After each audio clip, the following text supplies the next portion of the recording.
Welcome back, Crumbs. Yeah, I like that one. That one will stick. To another LostArk video. This time, it's the one I've been really looking forward to. I've been hinting at it for the last few videos, and it is going to be a new alt checklist because artist release is literally right around the corner. It's in 2 days. It's next Wednesday. It's Monday today. And I think this will be a really good general guide for everybody making an artist then, and just, you know, any new alt that you're going to be making. On the topic of artists though, there will be a more specific guide towards artists that I'll be releasing hopefully tomorrow, if not done on Wednesday itself. So if you are making an artist and you will be using the Power Pass and the Hyper Express, then there you go. And this one will be a more generally detailed, you know, all-encompassing guide about everything related to, you know, making a new alt, everything to set up, everything to consider, and so on. Is making this alt even worth your time, you know, so on and so forth. And without further ado, let's get into the checklist. So step 0 is just do your research, you know. Why are you making this character? Do you already have plus 12 adrenaline, plus 12 hitmaster, and it just fits that? Maybe you just find it really fun, you like big numbers, you already have an igniter sork, so you want to make a surge blade, you know. Just make sure that you do your research and as to why you're making this new character, besides it looking like it's fun, because it feels really bad when you invest a lot into your character and then you have to delete it at the end to replace it with something else entirely. And don't forget about all the resources you have. So firstly, there's, you know, all the YouTube guides and all the YouTube videos. There's a lot of people that put in their gameplay with all the different, you know, characters that they play. In the comments, you'll find that they'll usually like respond to you. Usually they'll also have a community Discord, so you can do that. My community Discord, there's a lot of helpful people, myself included, I hope, and we will try our best to always, you know, give answers to you. And that leads me to the second part, which is Twitch streams. Again, a lot of Twitch streamers, they play their own characters already. You get to really learn a lot of things about the character just by watching someone else play it. Especially on Twitch, you're having a good time as you're watching them. And then obviously there's the live chat where, you know, just literally type to the streamer, you know. Their chat also will likely answer. My chat does that, a lot of other people's chats do that, so yeah. And then thirdly, then there's the community guides. This one, there's a bit less of an interaction. They do leave their Discords, but I don't know if the people actually add people that try to add them. But that's kind of like your know-it-all kind of like, you know, resource. All the builds are there, everything is there, a lot of very detailed written explanations of everything is there. So there's also that for your resource. So you know now, hopefully, that you want to play this character, and you also know which build you're gonna go, I hope. And now you're just gonna create the character, go into Trixian, do the very infamous Walk of Shame all the way to Beatrice, pick your character, yada yada yada, you know, all the rest, hopefully. And then you're gonna go into the starting continent, go through the beginning part of the tutorial up until you get access to the Stronghold song. Now you have the Stronghold song, you're in the Stronghold, and then what I suggest you do is either at the very beginning of your day or very end of your day. And I say beginning or end of the day just because it's 8 hours, so you don't want to just sit there and wait for no reason. And simply you'll just press this button to the bottom left here, and then this button here, and then you're just gonna start the knowledge transfer, thus beginning your journey of beginning this alt account. And first things first is joining a guild, and you can just join any guild for now. What really matters is just building up your bloodstones so you can use them later on to buy, you know, honor leapstones, honor shards, the boss tickets, boss rush tickets, cube tickets, so on. So, you know, starting earlier is always better.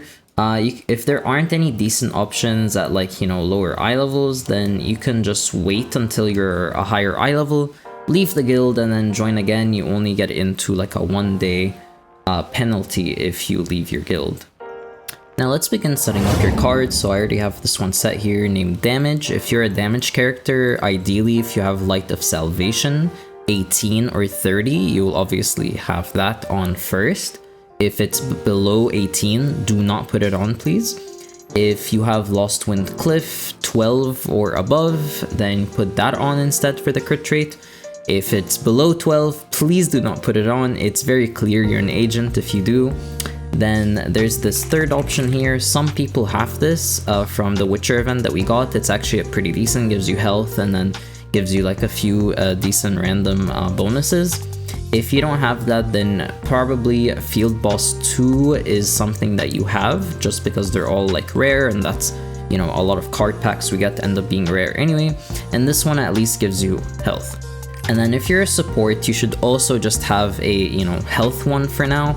Or if you obviously have Lost Wind Cliff 30, then that one is really, really huge for overall party synergy. And my favorite part of setting up a new character, the inventory management. So let's set up the Auto-dismantle settings here. Press I, bottom left, bottom left. This is how it's going to look like. If you have any questions about anything, I have videos giving you all the details you need to know, all in my channel. And the only thing here that I haven't said before is if you are going to, you know, be doing all the story yourself from the beginning, just make sure that you do not dismantle your gear, your armor, and your weapon. However, if you will be doing the skip method, and I'll be talking about that very soon, then it doesn't quite matter until you reach Punica, and only when you reach Punica will you then deselect the armor and the weapon, and then do the Punica Chaos Dungeons, and then reselect them. And now your skills, tripods and tripod notifications, press K, you access the skills. So you will ideally have one for your raiding, one for your chaos dungeon already. You just set these up as skeletons. If you are still unsure which build you're gonna go, then likely what you will have is one for, you know, this class engraving, the other for this other class engraving, and so on. And, you know, you just set up the skills based on whatever guide you followed, or a friend, or yada yada yada. And then you're going to set up the tripod. So you're going to now start tracking these tripods. So again, based on your guide, based on which build you're gonna go, it's okay if you ended up tracking a lot. At the very least, if you don't know which build you're gonna go, just try to track whatever coincides between both builds. It's fine if you ended up tracking a lot, sure, your inventory will get messy, but there is a pro gamer tip at the tripod video that I have at the very end that will help you a lot with that. So give that a watch. So you have tracked now your tripods. Now we'll press on settings one more time, making sure this is set to STN effects only. And then since you just started the game, this will be at 2 and this will be unchecked. Once you're 14, 15 and above, this will switch to 3 and this will be checked.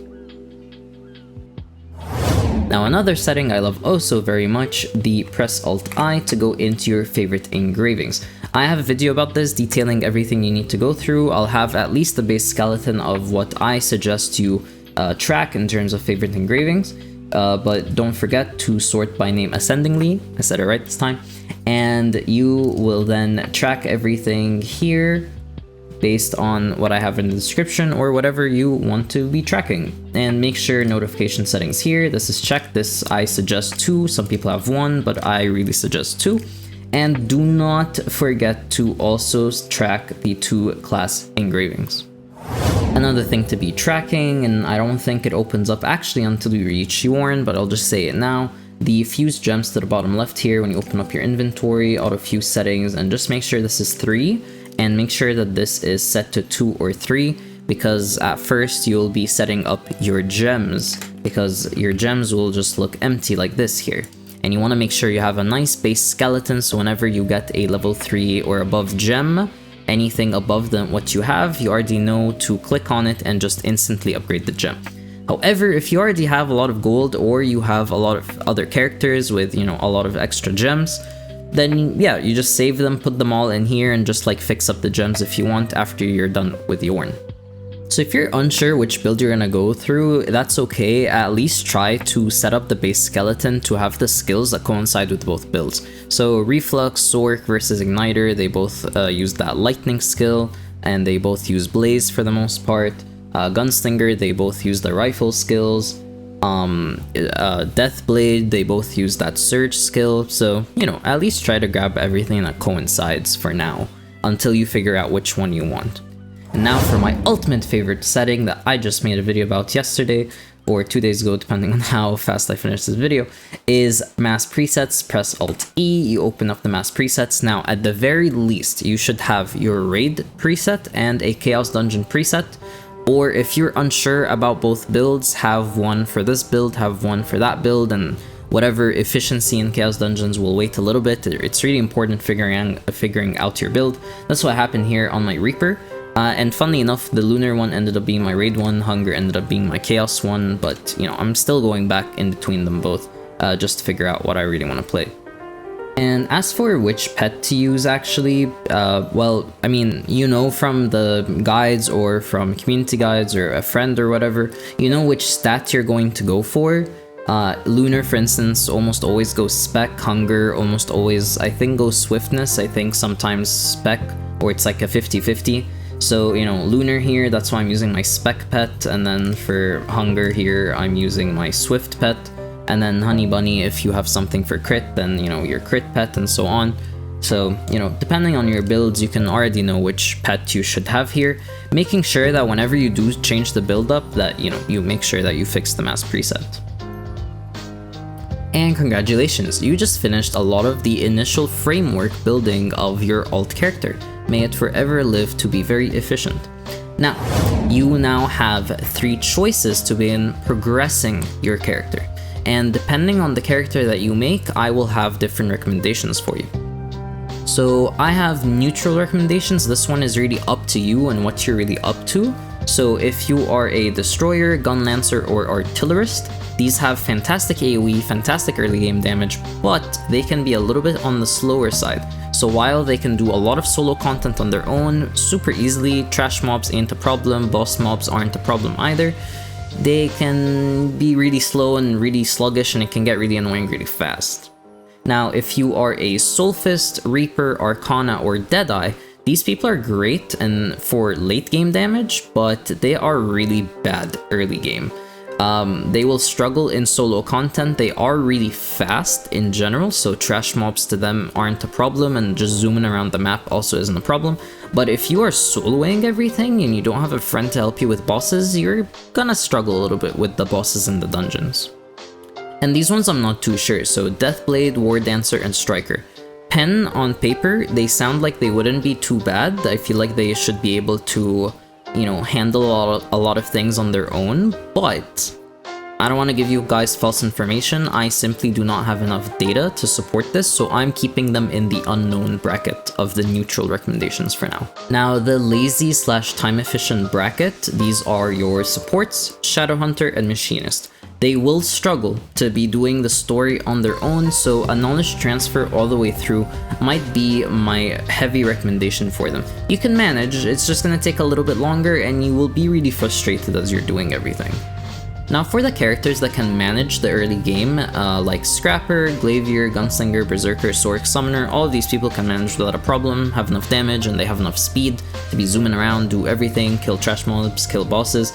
They can replay the story if they want, you know, just go through everything.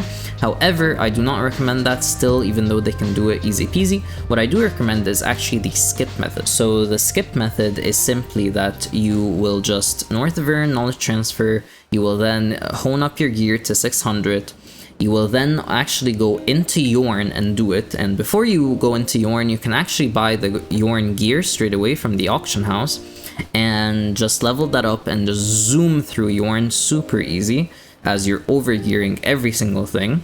Then you just hone up to 1100, run all the way to Punica, and there you go, Bob's your uncle. So if you have enough willpower after all of that, then, you know, make sure to do South Vern, you know, suffer a little bit longer just to make sure your alt is all nice and ready for everything you throw at it, just so you can get all that great roster experience, combat experience, and while you're at it, you get all those card packs where most of them will be rare, and then the legendary one will just be Weekend Cap Poseidon. And that's the end of the checklist. I hope that was all helpful to you guys. I hope that all made sense. Again, if you have any questions, comments below. And all I can really do from hereafter is to wish you good luck in the gatekeeping that awaits you. Good luck with that. We've all been through it. You have gatekept people, I have gatekept people. People just want to get through their raids quickly, you know, don't blame them unless you're 5x3 and, you know, level 7 gems, and then you can blame them. But for the most part, it's okay, you'll get through it. It'll be a little difficult at first, but as you get your relic set, your gems sorted out, you get better at your character, so on and so forth. Hopefully you'll have friends, couldn't be me, to help you through that process. That would be great. If not, then, I mean, yeah, good luck. As always, thank you so much for watching. I will hopefully be seeing you in another video or on my Twitch. And bye!